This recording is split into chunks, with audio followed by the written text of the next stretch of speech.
Assalamualaikum warahmatullahi wabarakatuh. Perkenalkan, saya Cahyanda Nefrita, NIM 18053093, salah satu mahasiswa jurusan Pendidikan Ekonomi Universitas Negeri Padang. Dalam hal ini, dalam mata kuliah Ekonomi Sumber Daya Manusia dengan dosen pengampu mata kuliah Bapak Dr. Yulhendri, SPD, MSI. Nah, baiklah untuk materi pertama atau materi minggu pertama yaitu mengenai konsep penawaran tenaga kerja melalui pendekatan mikro dan juga makro. Teori penawaran tenaga kerja. Penawaran tenaga kerja ini adalah jumlah tenaga kerja yang dapat disediakan oleh pemilik tenaga kerja pada setiap kemungkinan upah dalam jangka waktu tertentu. Dalam teori klasik, sumber daya manusia atau pekerja ini merupakan individu yang bebas untuk mengambil keputusan untuk bekerja ataupun tidak. Bahkan pekerja juga bebas untuk menetapkan jumlah jam kerja yang diinginkannya. Teori ini didasarkan pada teori tentang konsumen, di mana setiap individu bertujuan untuk memaksimumkan kepuasan dengan kendala yang dihadapinya. Penawaran tenaga kerja ini juga dipengaruhi oleh individu yang ingin mendapatkan kepuasan dengan menambah ataupun mengurangi jumlah jam waktu luangnya. Namun, tiap individu perlu untuk memenuhi kebutuhannya dengan bekerja. Sehingga individu mau bekerja jika mendapatkan kompensasi. Kompensasi yang berupa pendapatan ataupun gaji ini diterima oleh para pekerja sesuai dengan jam kerja yang dilakukannya. Nah, selanjutnya itu teori-teori mengenai makroekonomi. Yang pertama itu ada pengeluaran dan juga pendapatan. Yang kedua itu adanya pengangguran. Pengangguran ini jumlah pengangguran di sebuah ekonomi diukur dengan angka pengangguran, yaitu persentase pekerja tanpa pekerjaan yang ada di dalam angkatan kerja. Orang-orang yang pensiunan, mengejar pendidikan, atau yang tidak dapat mendukung dukungan mencari kerja karena ketiadaan prospek kerja tidak termasuk angkatan kerja.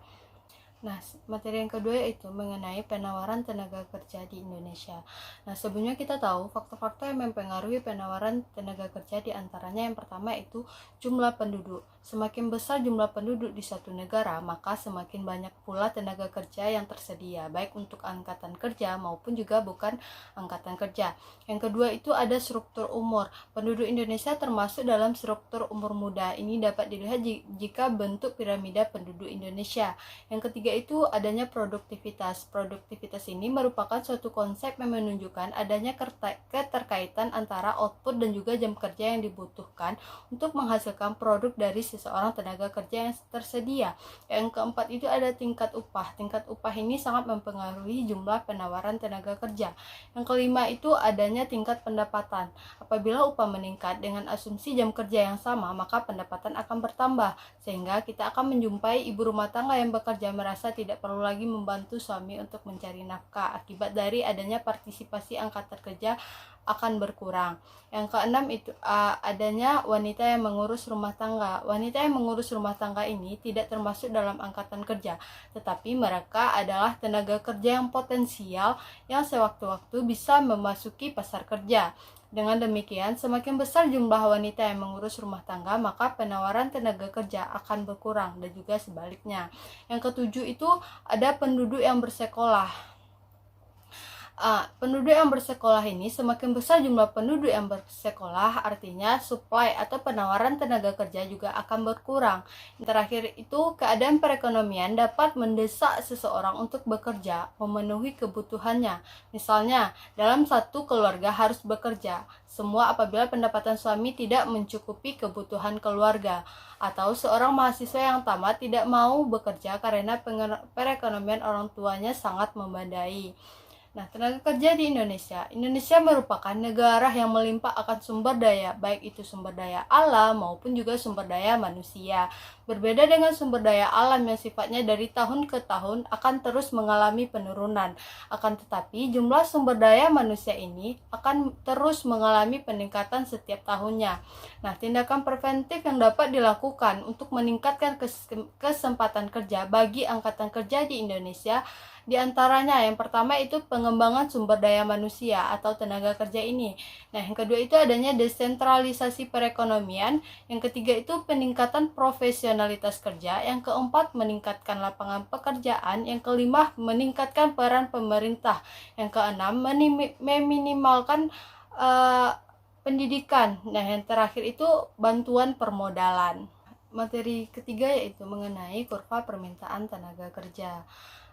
Kurva permintaan tenaga kerja ini adalah kurva yang menunjukkan hubungan antara upah tenaga kerja dengan jumlah total tenaga kerja, di mana kurva permintaan ini miring ke bawah karena hukum pengembalian yang semakin menurun. Ketika sebuah perusahaan mempekerjakan lebih banyak pekerja, setiap pekerja ditambah kontribusinya lebih sedikit terhadap output. Perubahan dalam tingkat upah menyebabkan pergerakan sepanjang kurva permintaan. Sebaliknya, perubahan apapun selain upah dan mempengaruhi permintaan tenaga kerja akan menyebabkan pergeseran kurva permintaan.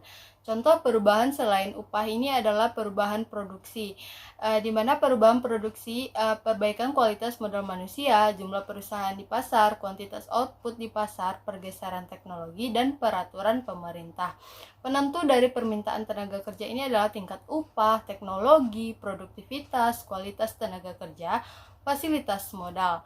Elastisitas permintaan tenaga kerja ini adalah persentase perubahan kesempatan kerja dalam jangka pendek karena perubahan 1% tingkat upah. Permintaan tenaga kerja bersifat elastis karena memiliki lebih dari satu nilai absolut. Besar kecilnya elastisitas permintaan ini tergantung dari substitusi tenaga kerja dengan faktor lainnya. Selain itu, elastisitas penawaran dari faktor produksi pelengkap lainnya.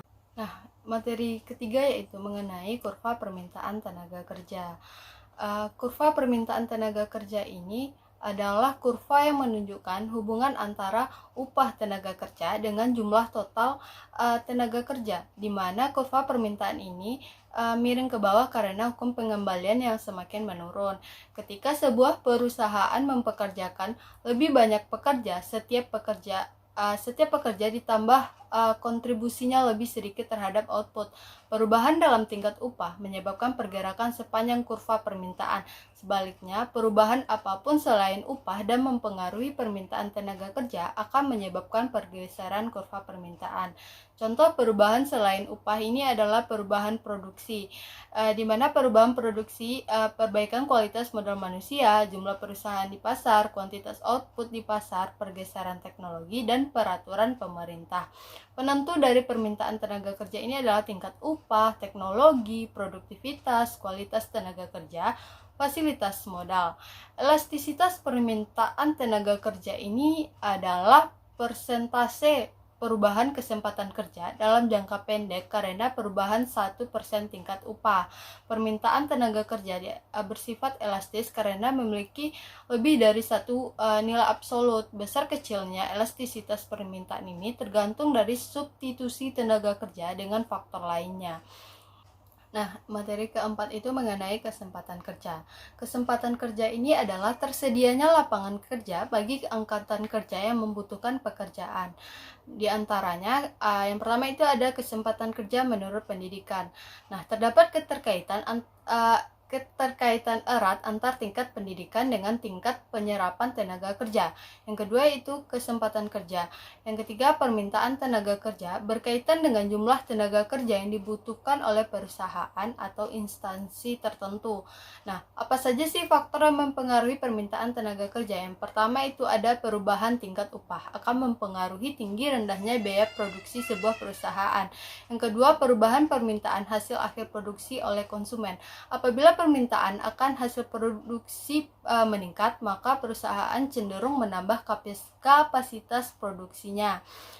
Yang ketiga itu harga barang modal turun. Apabila harga barang modal turun, maka biaya produksi akan turun yang tentunya mengakibatkan harga jual barang per unit ikut turun.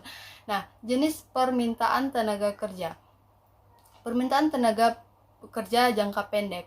Permintaan tenaga kerja jangka pendek ini mengkondisikan perubahan menerima harga jual produk dan tingkat upah yang diberikan. Yang kedua, permintaan tenaga kerja jangka panjang. Permintaan tenaga kerja jangka panjang ini memberikan kebebasan kepada sebuah perusahaan untuk melakukan penyesuaian dalam penggunaan tenaga kerja dengan mengadakan perubahan terhadap input lainnya.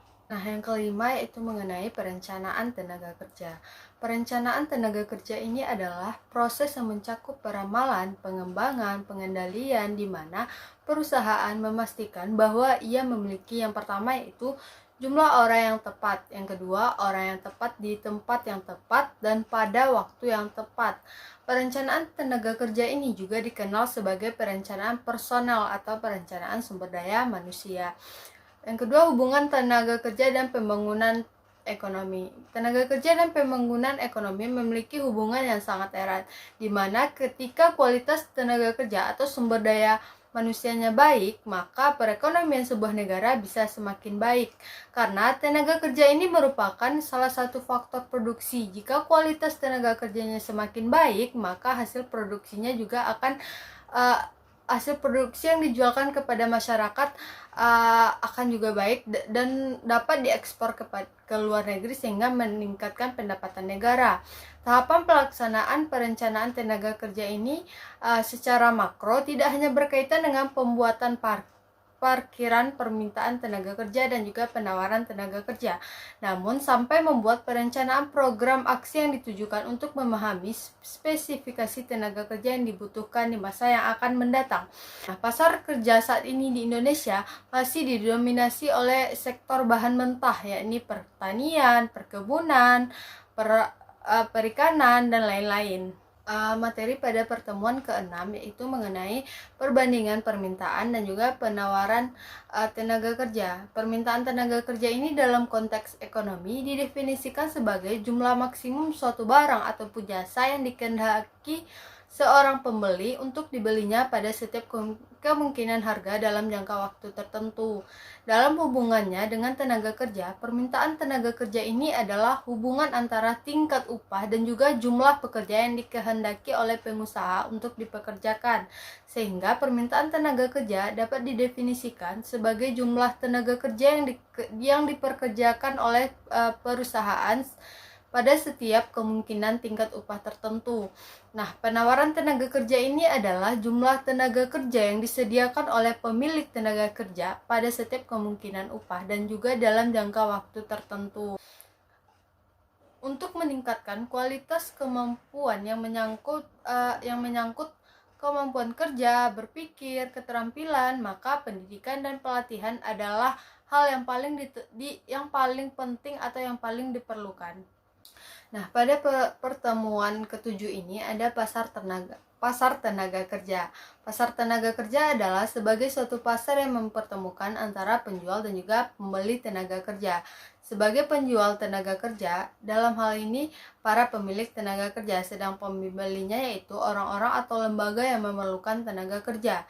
Pasar tenaga kerja ini diselenggarakan dengan maksud mengkoordinasi antara para pencari kerja dan orang-orang yang membutuhkan tenaga kerja. Selain itu ada juga pasar tenaga kerja intern dan juga ekstern. Pasar tenaga kerja intern ini adalah pasar yang mendahulukan para pegawai yang sudah ada untuk mengisi lowongan kerja yang dibutuhkan. Ini berarti sama dengan pemberian promosi. Nah, pasar tenaga kerja ekstern ini adalah pasar yang mempersilahkan orang luar untuk mengisi lowongan kerja yang dibutuhkan atau lowongan yang kosong untuk direkrut para pekerjanya. Nah, materi setelah minggu ke-9 atau materi setelah UTS yaitu mengenai pengangguran. Pengangguran ini adalah suatu keadaan di mana seseorang tergolong dalam kategori angkatan kerja namun sedang tidak memiliki pekerjaan dan juga secara aktif sedang mencari pekerjaan. Dampak dari pengangguran ini terhadap perekonomian yaitu yang pertama, pengangguran menyebabkan masyarakat tidak dapat memaksimumkan kesejahteraan yang mungkin dicapainya. Pengangguran menyebabkan pendapatan nasional yang sebenarnya dicapai lebih rendah daripada pendapatan nasional potensial. Yang kedua, pengangguran menyebabkan pendapatan pajak dari pemerintah yaitu berkurang.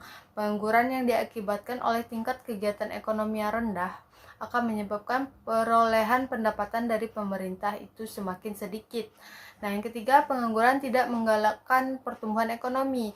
Mengapa demikian? Pengangguran menimbulkan dua akibat dua sektor swasta yang merosot. Yang pertama, akan diikuti pula dengan kapasitas mesin perusahaan. Nah, yang terakhir itu dampak pengangguran terhadap individu. Yang pertama, pengangguran akan menyebabkan kehilangan mata pencaharian ataupun pendapatan. Yang kedua, pengangguran menyebabkan kehilangan keterampilan. Mengapa demikian? Keterampilan yang biasanya diperoleh dan tidak diasah, maka akan lama-kelamaan akan menjadi berkurang dan akan terus hilang. Pada pertemuan materi 10 atau pertemuan 10 mengenai kebijakan pemerintah untuk mengatasi pengangguran. Yang pertama, pemerintah memberikan bantuan wawasan, pengetahuan, serta kemampuan jiwa kewirausahaan kepada UMKM berupa bimbingan teknis, manajemen, memberikan bantuan modal ataupun perluasan pasar. Yang kedua, melakukan pembenahan, pembangunan, pengembangan kawasan-kawasan khususnya daerah yang tertinggal dan juga terpencil sebagai prioritas dengan membangun fasilitas transportasi dan juga komunikasi pada daerah tersebut. Yang ketiga, segera membangun lembaga sosial yang dapat menjamin kehidupan penganggur, misalnya adanya jam sostek dan lain-lain. Yang keempat, mengembangkan sektor pariwisata dan juga kebudayaan di Indonesia. Yang kelima, dengan memperlambat laju pertumbuhan penduduk. Caranya itu dengan menekan angka pernikahan dini di dalam masyarakat. Diharapkan kebijakan tersebut dapat menekan angka pertumbuhan penduduk. Yang keenam, memperbaiki sistem kurikulum pendidikan. Mengapa demikian? Pendidikan merupakan tonggak ataupun fondasi yang harus diperbaiki agar mencapai kestabilan. Yang terakhir yaitu menjaga ataupun mengembangkan potensi kelautan dan juga perikanan dan potensi lainnya. Materi ke-11 yaitu mengenai teori upah dan juga sistem pembayaran. Nah, upah ini adalah suatu penerimaan sebagai imbalan dari pengusaha kepada para pekerja ataupun buruh sebagai tanda balas jasa dalam bentuk uang yang ditetapkan menurut peraturan perundang-undangan dan dibayarkan atas dasar suatu perjanjian kerja antara pengusaha dan juga para pekerja. Sistem upah ini terdapat beberapa bentuk: sistem upah jangka waktu, sistem upah berkala, sistem upah pemufakatan. Materi selanjutnya atau dalam pertemuan selanjutnya membahas mengenai konsep serikat pekerja dan juga organisasi pengusaha. Serikat atau buruh atau serikat pekerja ini merupakan organisasi yang dibentuk oleh dan juga untuk pekerja baik di perusahaan di dalam negeri maupun di luar negeri yang bersifat demokratis dan juga bertanggung jawab guna memperjuangkan serta membela hak dan juga kepentingan meningkatkan kesejahteraan pekerja dan keluarganya. Nah, di Indonesia tersendiri mempunyai organisasi yaitu yang bernama Asosiasi Pengusaha Indonesia yang akrab disapa dengan APindo. APindo ini berusaha menjembatani perbedaan dengan terjadinya kesepakatan antara pekerja dan pengusaha. Nah, asosiasi ini berfungsi diantaranya ada pada bidang advokasi dan kebijakan publik, hubungan internasional, dan juga bidang organisasi dan juga pemberdayaan daerah.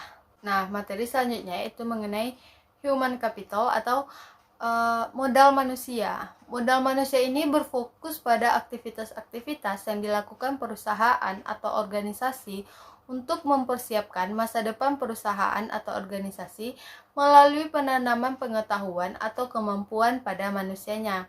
Nah, apa faktor-faktor yang menentukan modal manusia ini diantaranya ada pendidikan, kemampuan, pengalaman, kebijaksanaan, kreativitas, keterampilan, dan juga penghakiman. Nah, selanjutnya pada pertemuan 14 membahas mengenai pengembangan sumber daya manusia dalam menghadapi era pekerja sektor globalisasi dan juga informal. Nah, sektor informal ini adalah bagian dari perekonomian yang tidak dikenakan pajak ataupun diawasi oleh pemerintah. Nah, termasuk di dalamnya ada GNGP dan juga tidak seperti sektor formal. Nah, bagi sebagian besar perempuan, partisipasi di sektor informal ini cukup besar karena aspek pemeliharaan rumah tangga yang tidak mampu lagi ditanggung oleh laki-laki, meskipun mereka cenderung menghadapi kelakuan persaingan dari pendatang baru, termasuk laki-laki yang kalah atau yang tidak dapat bersaing di dalam sektor formal. Nah, sektor informal ini apa saja? Ada itu pedagang, ada juga tukang cukur rambut atau pekerjaan yang tidak diawasi oleh pemerintah dan juga tidak dikenakan pajak ataupun yang lain-lain. Yang terakhir atau pada pertemuan 15 sebelum memasuki UAS yaitu mengenai masalah pekerja anak. Nah, setiap anak ini memiliki hak untuk tumbuh dan juga berkembang sehingga orang tua dilarang untuk menelantarkan anaknya. Nah, meskipun demikian ternyata masih sangat banyak anak-anak yang tidak dapat menikmati hak tumbuh dan berkembang mereka karena berbagai faktor, salah satunya yaitu keterbatasan kemampuan ekonomi atau kemiskinan. Nah, pekerjaan anak ini masalah sosial yang telah menjadi isu di dunia tak terkecuali Indonesia. Data Organisasi Buruh Internasional menunjukkan jika jumlah pekerja anak di dunia mencapai 200 juta jiwa. Nah, selanjutnya pembagian kerja secara seksual. Pada beberapa buku mata pelajaran di sekolah masih ada yang melakukan sosialisasi kerangka gender tradisional yang menyebabkan perempuan memiliki mentalitas tidak produktif. Peran yang menunjukkan perempuan menjalankan fungsi-fungsi dalam sektor domestik sebagai istri, ibu, ataupun mengurus rumah tangga, mengasuh anak dan juga melayani suaminya. Nah, baiklah, untuk selanjutnya saya akan menjelaskan mengenai tugas yang nomor 1 atau tugas pertama, yaitu mengenai latar belakang dari skripsi. Nah, di sini sebelumnya saya mengucapkan terima kasih kepada Bapak Dr. Yuhandri SPD MSI selaku dosen pengampu mata kuliah Ekonomi Sumber Daya Manusia. Nah, di sini saya memberikan judulnya yaitu mengenai pengaruh tingkat upah dan tingkat pendidikan terhadap penyerapan tenaga kerja di Provinsi Sumatera Barat. Baiklah, di sini saya akan menjelaskan mengenai latar belakang, rumusan masalah, tujuan penelitian, dan juga gambaran umum dari metodologi penelitian. Nah, yang pertama itu membahas mengenai latar belakang. Nah, kita tahu jika negara Indonesia adalah salah satu di antara banyaknya negara berkembang. Nah, umumnya yang dilakukan oleh negara berkembang ini adalah untuk mencapai tujuan pembangunan ekonomi dengan meningkatkan kesejahteraan masyarakat. Nah, yang dapat dirasakan oleh seluruh rakyatnya secara merata. Salah satu langkah untuk mencapainya yaitu dengan cara menciptakan lapangan pekerjaan yang tujuannya untuk menekan jumlah angka pengangguran dan juga untuk meratakan pendapatan nasional. Nah, masalah utama yang dihadapi oleh negara berkembang ini yang di dalamnya termasuk negara Indonesia sendiri yaitu dengan memanfaatkan sumber daya manusia namun yang di dalamnya kebanyakan tidak terlatih bagi pembangunan. Nah, kemudian hal ini diharapkan yang sebelumnya menjadi beban pembangunan justru beralih menjadi modal pembangunan untuk Indonesia yang lebih baik. Nah, biasanya sumber daya yang dimiliki perusahaan tidak akan memberikan hasil yang optimum apabila tidak didukung oleh sumber daya yang mampu bekerja secara optimum. Memahami pentingnya keberadaan sumber daya manusia di era globalisasi saat ini, salah satunya dengan cara meningkatkan kualitas sumber daya manusia itu sendiri. Banyak faktor yang mempengaruhi penyerapan tenaga kerja. Di antara banyak faktor tersebut adanya tingkat upah dan juga tingkat pendidikan. Nah, ketenaga kerjaan masih menjadi salah satu masalah yang belum dapat terselesaikan. Hal tersebut diakibatkan jumlah penduduk dan juga angkatan kerja yang terus meningkat namun tidak diimbangi dengan lapangan pekerjaan yang memadai. Tenaga kerja ini adalah penduduk yang telah memasuki usia kerja, yang sedang bekerja, orang yang sudah bekerja, yang sedang mencari pekerjaan dan juga melakukan kegiatan lain seperti kuliah, mengurus rumah tangga disebut dengan tenaga kerja. Orang yang dikatakan sebagai tenaga kerja ini dapat dikatakan sebagai angkatan kerja kecuali mereka tidak melakukan aktivitas apapun. Berdasarkan Undang-Undang Nomor 25 Tahun 1997 tentang Ketenagakerjaan yang ditentukan pada tanggal 1 Oktober bahwa batasan seseorang bisa dikatakan angkatan kerja atau tenaga kerja yaitu seusia 15 tahun atau lebih. Nah, pemilihan batas minimum ini yang termasuk usia tenaga kerja adalah di Indonesia, yakni berdasarkan kenyataan bahwa ada usia tersebut sudah banyak penduduk yang baik di kota maupun di desa sudah bekerja ataupun sedang mencari kerja. Besar atau kecilnya tingkat upah di suatu perusahaan menjadi salah satu faktor yang menentukan keinginan seseorang untuk bekerja di perusahaan tersebut. Nah, peningkatan upah di suatu daerah menjadi pengaruh atau ikut mempengaruhi daya beli dari masyarakat.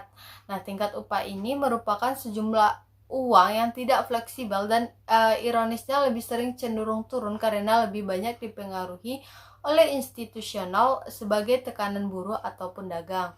Nah, jadi upah yaitu semua pengeluaran yang dibayarkan dalam bentuk uang atau barang yang dibayarkan kepada pekerja, yang mana sebagai imbalan pekerja yang telah dilakukan kelancaran dalam sebuah perusahaan di mana tingkat upah memiliki peranan yang sangat penting.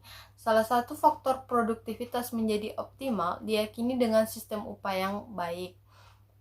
Selanjutnya, pendidikan merupakan salah satu modal utama ataupun modal pokok yang digunakan untuk menggapai kesuksesan ekonomi suatu negara dalam jangka panjang. Nah, pendidikan menjadi salah satu langkah alternatif yang dapat ditempuh untuk menciptakan manusia yang berkualitas, yang berkompeten, yang mampu aktif dan juga mampu mengembangkan potensi yang ada dalam diri. Pendidikan mampu menggambarkan kualitas atau pencapaian pendidikan formal bagi suatu negara. Nah, pendidikan dianggap sebagai sarana untuk mendapatkan sumber daya manusia yang berkualitas. Nah, pengaruh tingkat upah ini terhadap penyerapan tenaga kerja yaitu tingkat upah ini memiliki hubungan yang positif, di mana apabila tingkat upah meningkat, maka tenaga kerja juga akan terserap menurun, dan apabila tingkat upah menurun, maka jumlah tenaga kerja yang dapat diserap akan meningkat. Nah, kesempatan kerja ini sangat atau berpengaruh terhadap tingkat upah. Nah, tingkat upah ini dikatakan sebagai beban yang dikeluarkan oleh perusahaan untuk membayarkan jasa yang telah diberikan oleh karyawannya. Nah, meningkatnya tingkat upah ini dapat menyebabkan kehidupan yang layak bagi pekerjanya. Namun, ketika tingkat upah meningkat tidak disertai dengan peningkatan produktivitas kerja, maka perusahaan bisa saja melakukan pengurangan tenaga kerja dengan menurunkan produksinya. Nah, untuk menjamin kesejahteraan dan melindungi para pekerja ini agar keuntungan tidak hanya dinikmati saja oleh para pengusaha, maka pemerintah menetapkan upah minimum yang harus dibayarkan pengusaha kepada para pekerja atau buruh sehingga dapat menciptakan pemerataan distribusi pendapatan. Nah, pendidikan ini dianggap sebagai langkah untuk mendapatkan sumber daya manusia yang berkualitas, karena pendidikan dianggap mampu menghasilkan tenaga kerja yang bermutu tinggi. Oleh karena itu, pendidikan ini sangat berpengaruh kepada penyerapan tenaga kerja.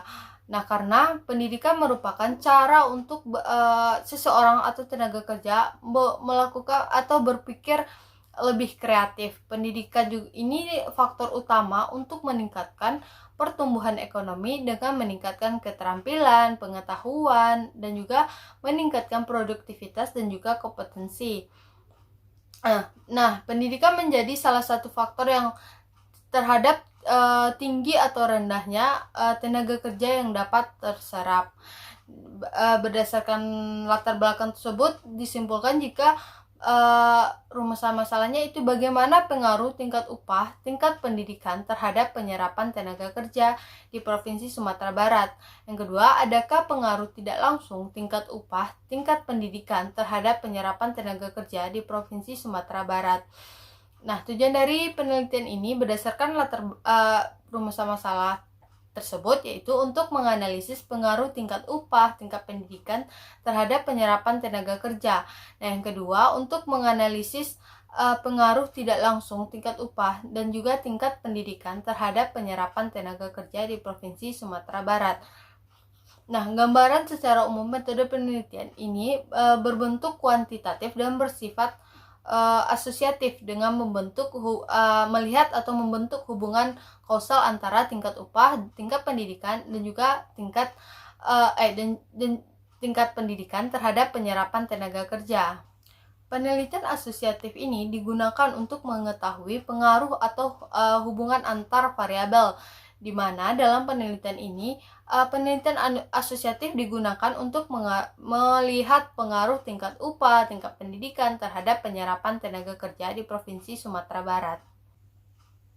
Baiklah, sekian dari saya. Mohon maaf apabila ada kesalahan. Saya tutup dengan membacakan wabillahi taufiq wal hidayah. Wassalamualaikum warahmatullahi wabarakatuh.